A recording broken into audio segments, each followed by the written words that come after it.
Thank you very much, Mr. Chair. My name is Jordan Williams. I'm the co-founder and executive director of the New Zealand Taxpayers Union. My colleagues who are in the room, James Ross, our head of policy, public affairs advocacy, and Ray Deakin, who I know many of you will know, our economist. It's very clear, according to various international organisations, that New Zealand's poor quality regulations is one thing that holds New Zealand's economy and our standards of living back. And this bill, quite frankly, we consider a litmus test on whether the government is serious about getting New Zealand back into the status of a first world economy and with first world living standards.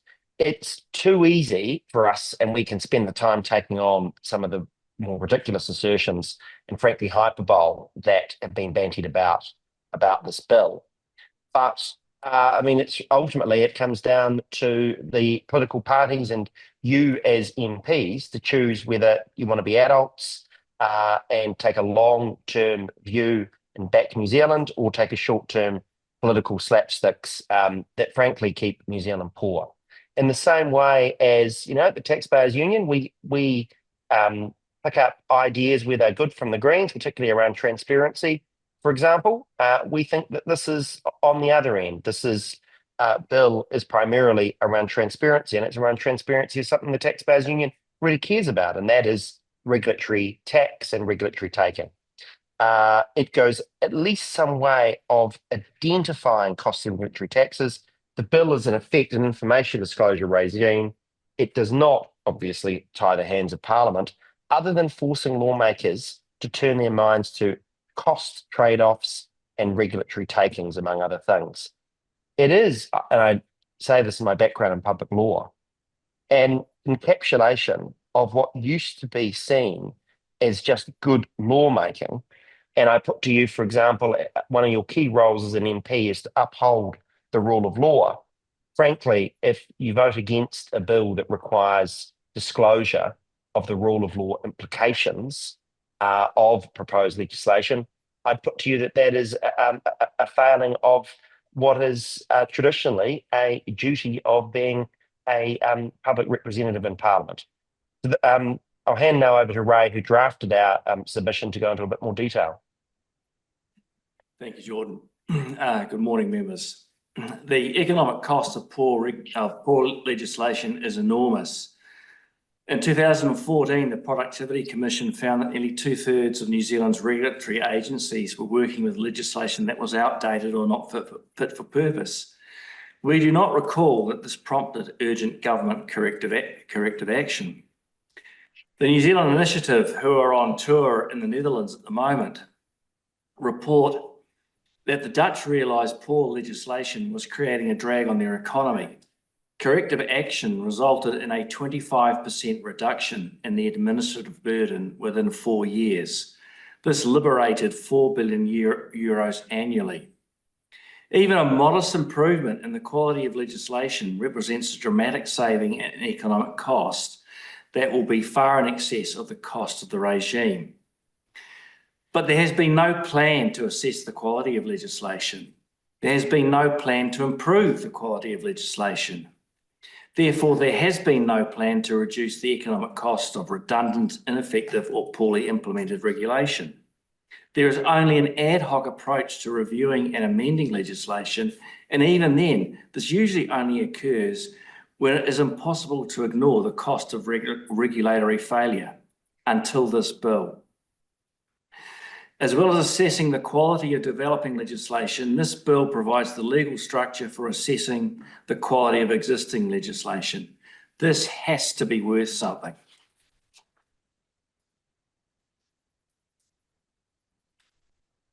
Thank you. Is that the conclusion of your submission, gentlemen? Oh, I just want to go through very briefly what the bill does and doesn't do. Okay. This bill is information disclosure for legislation. It is purely an information bill, nothing more and nothing less. It provides a public check on the quality of legislation by assessing it against fundamental common law principles. These principles are the foundation of our legal system and have been developed over centuries. Explanations are required when legislation deviates from these principles. This promotes transparency. Transparency promotes accountability. One of the most important provisions is the ex post analysis of legislation that is passed in haste, either under urgency or in response to actual emergency. Scrutiny, transparency, and accountability cannot be avoided. This bill provides much more public information about legislation, both existing and in development, and this extra transparency will promote better legislation and better government. What the bill does not do, the bill does not compel compliance with the principles, invalidate non-compliant legislation, confer rights or obligations enforceable or in a court of law, and favour specific ideologies. This bill does not override existing legislation and does not compel new legislation to be developed in a certain way. That's the end of our presentation. Thank you. Thank you. I might just kick off and then I'll go to Francisco. We've had a lot of submitters in opposition to the bill and a lot reference the treaty or te tiriti. To me, some of it seems like there's all this opposition to the bill, but it's almost like there's a mismatch, there's a misunderstanding of what the bill tries to do versus the perceived risk. Why do you think there's so much misalignment in terms of submission or opposition to the proposed bill? Because it's ACT. Because it's off the back of a very contentious bill. It was Treaty Principles Bill. I mean, it's that simple. I mean, the bill doesn't offend the treaty, but it's been hijacked by a campaign that that piggybacks off an earlier campaign of a bill that reasonable minds can differ on treaty principles. That's fine, but it seems that that particular political interests have a hammer, and now all they see is nails. I mean, a lot of the treaty stuff is frankly just a lot of disinformation and rhetoric. It's about identifying costs. It doesn't offend the treaty. You could argue that there could be treaty things included, and obviously many people have, but that's actually not what the bill is about. I'm not at all convinced. I've not seen any arguments that would suggest that it is inherently. How is information disclosure about the costs of legislation against the treaty? That's the fundamental question. If I could add a few things. This is the fourth attempt at introducing a bill like this in the last 20 years. So it's not new. It's been around for a while. But I'd like to make a few points about te tiriti. And this is my summary of Dr. Bryce Wilkinson's submission, which makes some very, very good points in his Q&A section of his submission. The bill focuses on regulatory quality and not treaty obligations. The question has to be asked, what protections are missing from the bill due to the absence of treaty principles? Nothing in the bill prohibits Parliament from passing any measures it likes. Nothing in it obliges it to fail to comply with Treaty of Waitangi obligations. And the last question, what is the problem with the principles in the bill that adding the treaty principles clause would avoid? And Bryce has not heard any response to any of those questions, neither have we. So as Jordan points out, it's extremely surprising at all of these objections. Okay, thank you. I'll go now to Francisco Hernandez. Thank you, Chair. I had a couple of questions, but since there's other people that want to ask questions, I'll just ask one. Thank you for your submission, Jordan and the Taxpayers Union. Out of a scale of 1 to 10, how important is it to the Taxpayers Union that the regulatory standards bill pass? I think that it will be, and that's why I say it's a litmus test on whether this government is serious about reform. I put it up there in significance as the new RMA. You know, I think this government is clearly not a reforming government of the type that we saw in the late 80s or early 90s. On the fiscal stuff, it's a disaster. We're borrowing more, we're spending more than the last government. And on many of the matters that it was elected on, it's slow walking.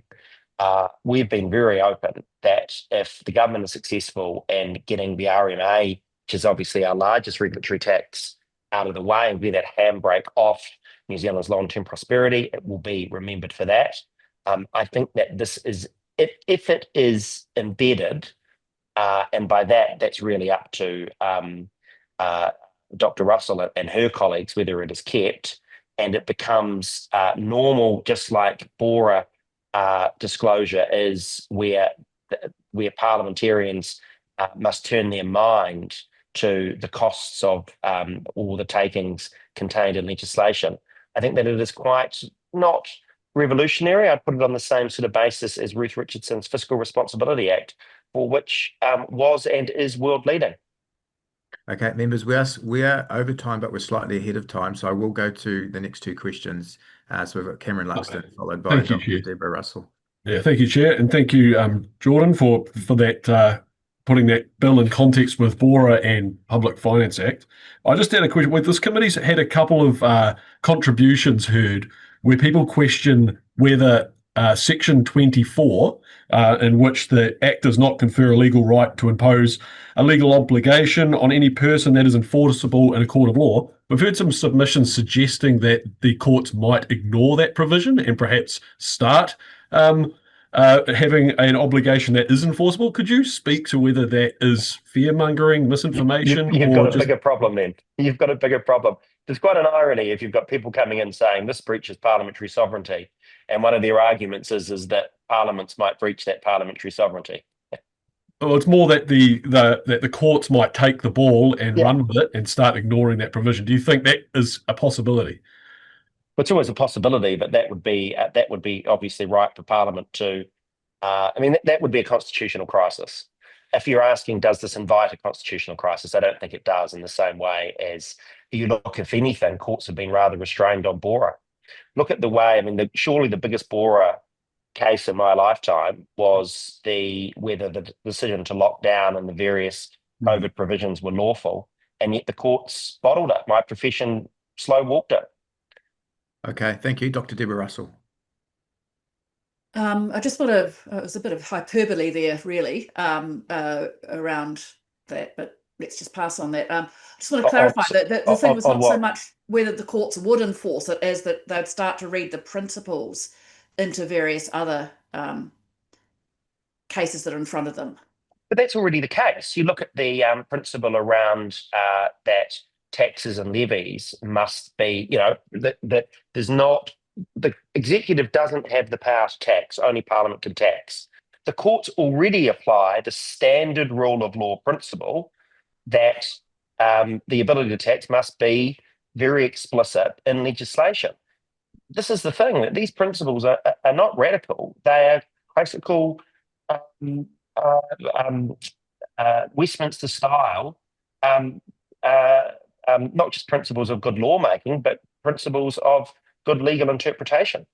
Okay, I disagree around that. I'll test that with some lawyers, other lawyers later on. Look, I want to say that you said that there was no ideology embedded in this bill, or one of the, I'm not sure exactly which one of you three said it.